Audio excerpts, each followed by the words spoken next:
चलिए, तो आज आपको टैली प्राइम के अंदर क्लास नंबर 4 में कराएंगे कि टैली के प्राइम में अगर हमें बिल वगैरह चढ़ाने हो तो कैसे चढ़ाएंगे टैली की एंट्री में। तो इससे पहले की जो क्लास थी उसमें मैंने आपको बताया था कि टैली के प्राइम के अंदर हम लेज़र वगैरह कैसे क्रिएट करते हैं और अकाउंट्स कैसे क्रिएट करते हैं।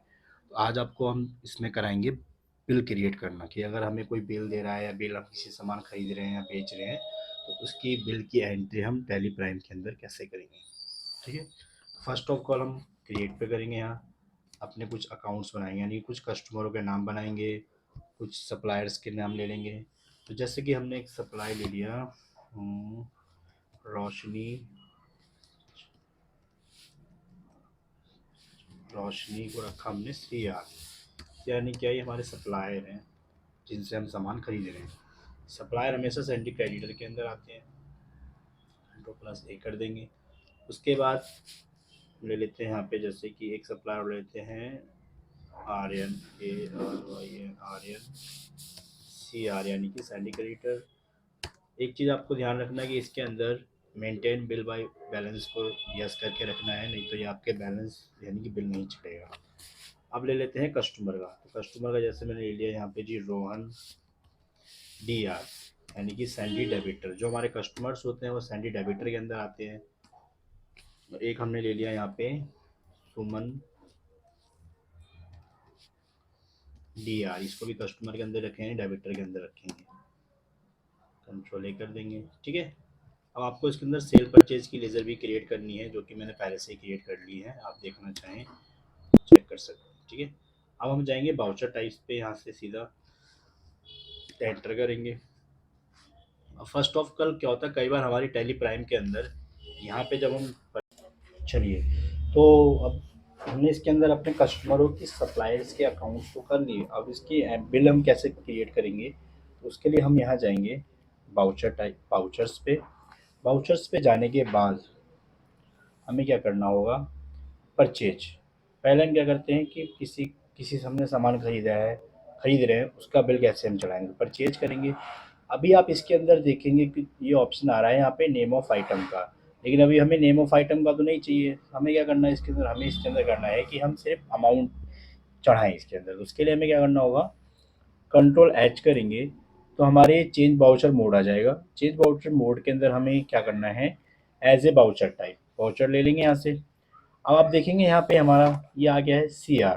ठीक है, यहाँ पे सप्लाई इनवॉइस नंबर, जैसे कि हम जिससे सामान ले रहे हैं उसका वो हमें जो बिल दे रहा है उस पर इनवॉइस नंबर 12 है।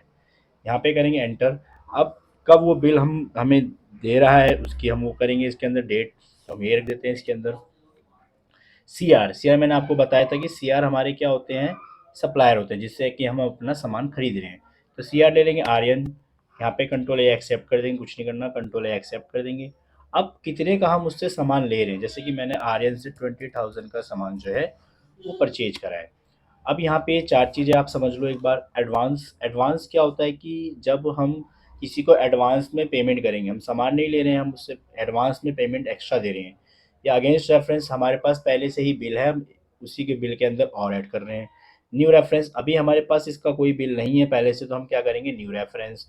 ऑन अकाउंट, हमारे पास बिल नहीं है लेकिन हमें ये पता है कि हमें उसे पेमेंट करनी है या उससे हमने सामान लिया है या परचेज किया, तो हम ऑन अकाउंट रखेंगे। लेकिन अभी क्या है, हमारे पास बिल नंबर है उसका, तो हम क्या करेंगे यहाँ पे न्यू रेफरेंस।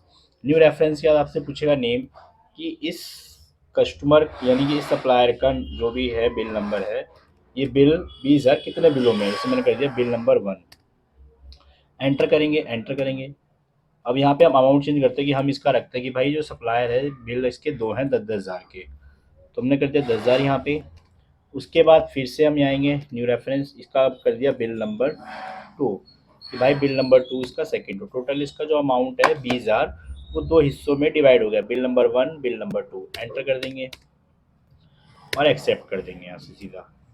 एक्सेप्ट करने के बाद ये तो हो गया हमारा सप्लाई का। अगर हम कस्टमर को किसी को सामान दे तो उसकी बिल की एंट्री हम कैसे करेंगे, उसके लिए हमें क्या करना होगा, यहाँ से हम करेंगे F8 करने के बाद DR जो होते हैं हमारे सैंडी डेबिटर, वो कस्टमर्स होते हैं, वो यूज़ करते हैं हम कस्टमरों के लिए। एंटर करेंगे यहाँ, Ctrl+A कर देंगे, Ctrl+A कर देंगे वापस, यहाँ सेल की लेज़र।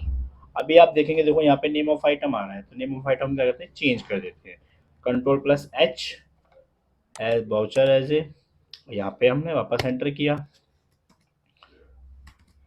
अब कितने का आपने उसको सेल आउट किया है, तो मैंने उसका कर दिया भाई 10,000 रुपये का सेल आउट। एंटर करेंगे, सेम वही चीज़ आ गई कि हम ये 10,000 कितने बिलों में, हमारा हम चाहते हैं कि बिल नंबर एक ही है इसका, जिसमें पूरा 10,000 की सामान जो है उसको हमने सेल किया। एंटर कर देंगे, एंटर कर देंगे, Ctrl+A सेल और Ctrl+A और एक्सेप्ट कर देंगे। तो अब आप देखेंगे हमारी जो एंट्री यानी बिल चढ़ चुके हैं, परचेज वाला भी और सेल वाला भी। चेक करने के लिए हमें कहाँ जाना है, हम जाएंगे यहाँ से डिस्प्ले में, यहाँ पे आप डे बुक में देखेंगे तो आपकी एंट्री शो कर देगा, और आप यहाँ देखेंगे अकाउंट्स बुक में लेजर्स पे देखेंगे आप आर्यन का जो बिल है यानी परचेज हमने किया था 20,000 का, तो ये बैलेंस यहाँ इसका दिखा रहा है। उसी तरीके से हम डी आर कस्टमर का चेक कर लेते हैं, तो इसका भी देखेंगे आप, दो इन्वॉइस की हैं यहाँ पे, 1 और 2 के, और 10,000 का हमारा पेमेंट है। तो ये होता है हमारा टेली प्राइम के अंदर बिलों को चढ़ाना। अगली क्लास में कराएंगे आपको हम कि इनकी पेमेंट्स कैसे करते हैं और रिसीव कैसे करते हैं।